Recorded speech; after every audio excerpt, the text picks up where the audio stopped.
E aí galera, tudo bem? Sou o professor Fábio de Geografia e na nossa aula de hoje nós vamos falar sobre o NAFTA, uma organização econômica, um bloco econômico que prevê a criação de uma zona de livre comércio entre os países da América do Norte, ou seja, Canadá, Estados Unidos e México.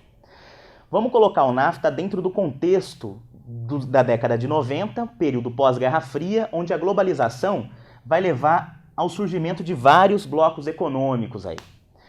Os blocos econômicos que começam a se fortalecer nesse período da globalização, dos principais, dos que mais chamam a atenção, sem dúvida vai ser a Organização Europeia, né? A União Europeia, que começa a se fortalecer nesse contexto. A maior economia do mundo, que são os Estados Unidos, para fazer frente a esse crescimento do mercado europeu, resolve criar o seu bloco econômico. O bloco econômico que vai agregar os países da América do Norte.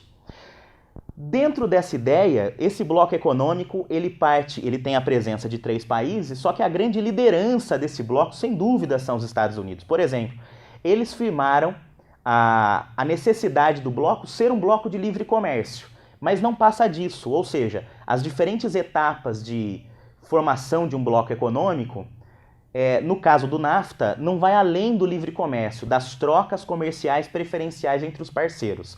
Por exemplo, pensando no contexto da União Europeia, nunca o NAFTA vai ter a livre circulação de pessoas, por exemplo. Aliás, uma coisa que os Estados Unidos tentam coibir com relação ao México é justamente a circulação de pessoas. Então, dentro do contexto do NAFTA, ele é muito específico, fala-se apenas de livre comércio. E esse livre comércio é representado um pouco nesse esquema que a gente fez aqui, ó.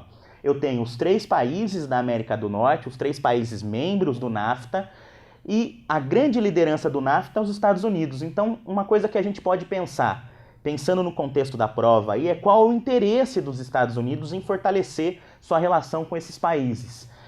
Primeiro, a gente tem a questão do Canadá, né? O vizinho de cima dos Estados Unidos aí, o Canadá, é um país que mostra pra gente a presença de um forte mercado consumidor.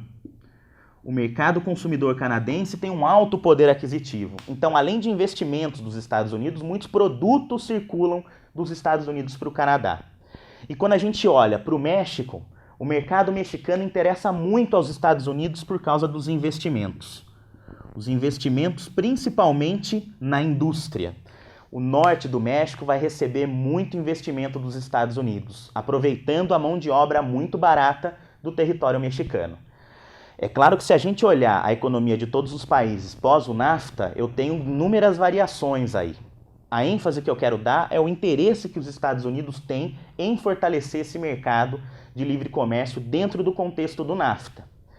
Diante do NAFTA, por exemplo, os Estados Unidos se tornou o maior parceiro comercial do México, né?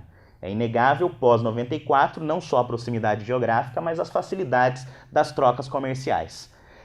Geopoliticamente, dentro desse contexto, eu tenho os Estados Unidos como liderança, olhando o mercado consumidor canadense e pensando nos investimentos possíveis de serem feitos no México, principalmente na sua fronteira norte. Beleza, galera? Então, até a próxima.